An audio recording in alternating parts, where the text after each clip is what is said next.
ہم نے اس کورس کے لیے کی گئی تحقیق کا مقصد بھی بیان کر دیا اور جو نتائج ہمارے سامنے آئے ان کا بھی ذکر کر دیا۔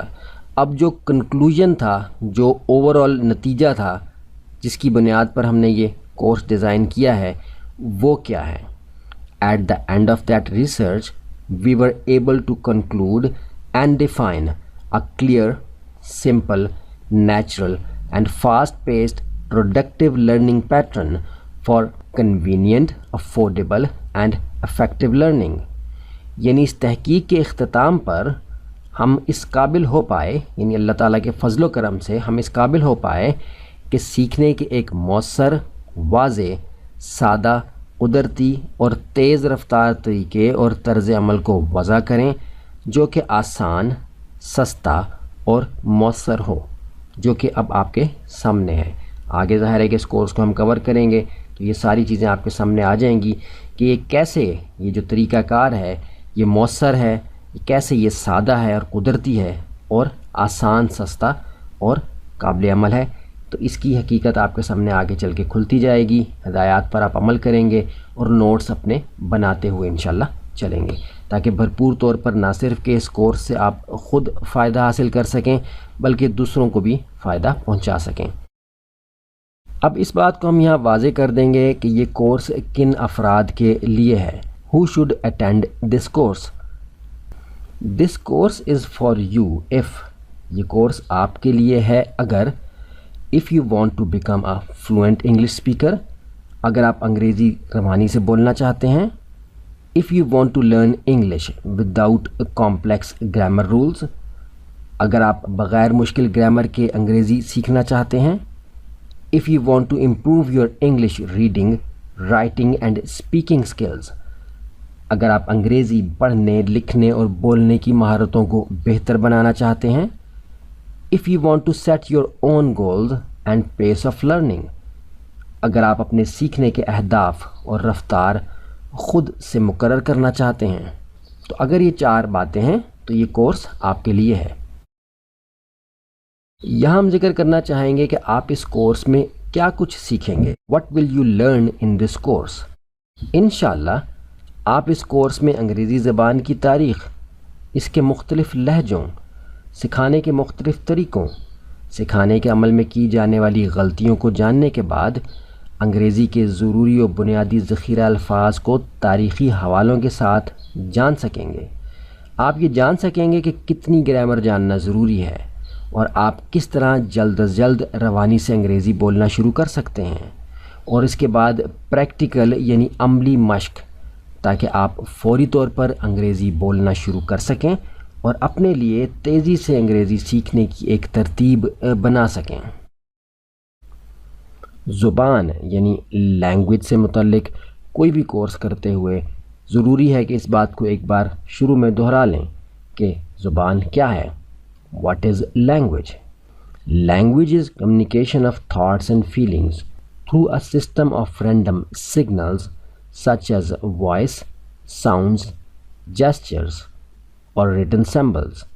زبان ایک ایسا نظام ہے جس میں مختلف آوازوں اور اشاروں کی مدد سے ایک دوسرے سے رابطہ کیا جاتا ہے یا معلومات کا تبادلہ کیا جاتا ہے۔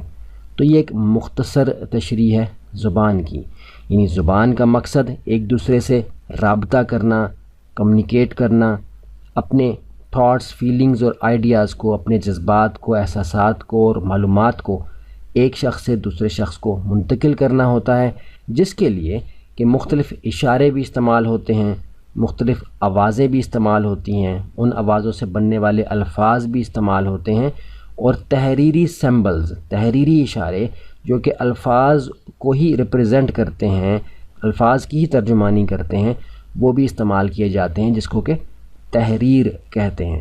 تو زبان یہی ہے، چاہے وہ پاکستان میں ہے، چاہے وہ جاپان میں ہے، چاہے وہ جرمنی میں ہے یا اٹلی میں ہے، ہر جگہ زبان کا مقصد یہی ہے، اور یہی ایلیمنٹس ہیں جن کو استعمال کرتے ہوئے انسان ایک دوسرے سے رابطہ کرتا ہے، یعنی مختلف اشارے، مختلف آوازیں اور مختلف تحریر کیے جانے والے سمبلز جو کہ الفاظ کہلاتے ہیں اور وہ آواز کی ہی نمائندگی کرتے ہیں۔ زبان یعنی لینگویج سے متعلق کوئی بھی کورس کرتے ہوئے ضروری ہے کہ اس بات کو ایک بار شروع میں دہرا لیں کہ زبان کیا ہے. What is language? Language is communication of thoughts and feelings through a system of random signals such as voice, sounds, gestures اور ریٹن سمبلز. زبان ایک ایسا نظام ہے جس میں مختلف آوازوں اور اشاروں کی مدد سے ایک دوسرے سے رابطہ کیا جاتا ہے یا معلومات کا تبادلہ کیا جاتا ہے. تو یہ ایک مختصر تشریح ہے زبان کی. یعنی زبان کا مقصد ایک دوسرے سے رابطہ کرنا، کمیونیکیٹ کرنا، اپنے تھاٹس، فیلنگز اور آئیڈیاز کو، اپنے جذبات کو، احساسات کو اور معلومات کو ایک شخص سے دوسرے شخص کو منتقل کرنا ہوتا ہے، جس کے لیے کہ مختلف اشارے بھی استعمال ہوتے ہیں، مختلف آوازیں بھی استعمال ہوتی ہیں، ان آوازوں سے بننے والے الفاظ بھی استعمال ہوتے ہیں، اور تحریری سمبلز، تحریری اشارے جو کہ الفاظ کو ہی ریپرزینٹ کرتے ہیں، الفاظ کی ہی ترجمانی کرتے ہیں، وہ بھی استعمال کیے جاتے ہیں، جس کو کہ تحریر کہتے ہیں. تو زبان یہی ہے، چاہے وہ پاکستان میں ہے، چاہے وہ جاپان میں ہے، چاہے وہ جرمنی میں ہے یا اٹلی میں ہے، ہر جگہ زبان کا مقصد یہی ہے، اور یہی ایلیمنٹس ہیں جن کو استعمال کرتے ہوئے انسان ایک دوسرے سے رابطہ کرتا ہے. یعنی مختلف اشارے، مختلف آوازیں اور مختلف تحریر کیے جانے والے سمبلز جو کہ الفاظ کہلاتے ہیں اور وہ آواز کی ہی نمائندگی کرتے ہیں. اب اگلا اہم سوال اس حوالے سے یہ ہے کہ ہم نئی زبان کیوں سیکھنا چاہتے ہیں؟ Why we want to learn a new language. اس کے 5 مختلف ریزنز ہیں، وجوہات ہیں، جس کی بنیاد پر عمومی طور پر دوسری زبان سیکھی جاتی ہے. پہلا مقصد مائیگریشن اور ٹریول یعنی ہجرت یا سفر. دوسری وجہ ریلیجن یعنی مذہب. تیسری وجہ ورک، جاب اور بزنس، کام، ملازمت یا بزنس یعنی کاروبار. اسٹڈی اور ریسرچ، مطالعہ یا تحقیق، جس کے لیے کہ بعض دفعہ دوسری زبان سیکھنے کا شوق پیدا ہوتا ہے. You think that one language is not enough, یا پھر یہ کہ آپ سوچتے ہیں کہ ایک زبان کافی نہیں ہے، آپ کو اور زبانیں بھی آنی چاہیے تاکہ آپ دوسرے ملکوں میں جا سکیں یا دوسرے ملکوں میں، دوسرے علاقوں میں رہنے والے لوگوں کے ساتھ رابطہ کر سکیں. تو بنیادی طور پر یہ 5 وجوہات ہیں، یعنی ہجرت یا سفر، مذہب، کام، ملازمت یا بزنس یعنی کاروبار، مطالعہ یا تحقیق، یا پھر یہ کہ آپ سوچتے ہیں کہ ایک زبان کافی نہیں. اب جو چیز ہم یہاں سمجھنے جا رہے ہیں نہایت اہم ہے، پوری توجہ کے ساتھ سمجھنے کی کوشش کریں گے. زبان سیکھنے کے مراحل کیا ہیں؟ What are the stages of learning a language. اب یہ وہ سٹیجز ہیں جن میں سے کہ آپ گزر چکے ہیں، اور کوئی بھی نئی زبان سیکھنے کے لیے آپ کو انہی سٹیجز سے گزرنا ہوتا ہے. لیکن اس بارے میں معلومات نہ ہونے کی وجہ سے عموماً ان سٹیجز کے بجائے کوئی اور سٹیجز ہم اختیار کر لیتے ہیں، جس کی وجہ سے کئی سال گزر جانے کے باوجود بھی ہم کسی زبان پر مہارت حاصل نہیں کر سکتے. تو اس بارے میں کچھ بات ابھی ہوگی، کچھ آگے چل کے ہوگی، غور سے دیکھیں گے اور نوٹ کریں گے. تو سوال یہ ہے کہ زبان سیکھنے کے مراحل کیا ہیں؟ What are the stages of learning a language. تو اس کا جواب یہ ہے کہ اس کی 4 سٹیجز ہیں، اور آپ دیکھ سکتے ہیں کہ سٹیج 1 ہے، پھر سٹیج 1.1 ہے، پھر 2 ہے، 2.1 ہے، پھر 3، 3.1 اور 4، 4.1. ان کو اس طرح سے ہم نے بیان یہاں اس لیے کیا ہے تاکہ آپ سمجھ سکیں. پہلی سٹیج ہے لسننگ اینڈ انڈرسٹینڈنگ، یعنی سننا اور سمجھنا. یعنی ابتدائی طور پر آپ سنتے ہیں لیکن سمجھتے نہیں ہیں، لیکن پھر سن کر سمجھنا شروع کر دیتے ہیں. تو یہ آپ کی پہلی سٹیج کا پہلا حصہ ہوتا ہے کہ آپ سنتے ہیں اور کچھ بات کو سمجھنا شروع کر دیتے ہیں. یعنی پہلی دفعہ جب آپ کسی دوسری زبان میں کوئی لفظ سنیں گے تو آپ بالکل نہیں سمجھیں گے، لیکن پھر آہستہ آہستہ اس کو سمجھنے لگیں گے، اس کے استعمال کو سمجھنے لگیں گے، تو پھر آپ سٹیج 1.1 پہ آ جائیں گے. یعنی listening and understanding with speed and accuracy, یعنی بہتر رفتار اور درستگی کے ساتھ سننا اور سمجھنا، یعنی آپ جب سنیں گے تو آپ فوری طور پہ اس کو سمجھنے لگیں گے، ابتدائی طور پر سنیں گے مگر نہیں سمجھیں گے، پھر سمجھیں گے اور پھر بہتر رفتار کے ساتھ سمجھیں گے۔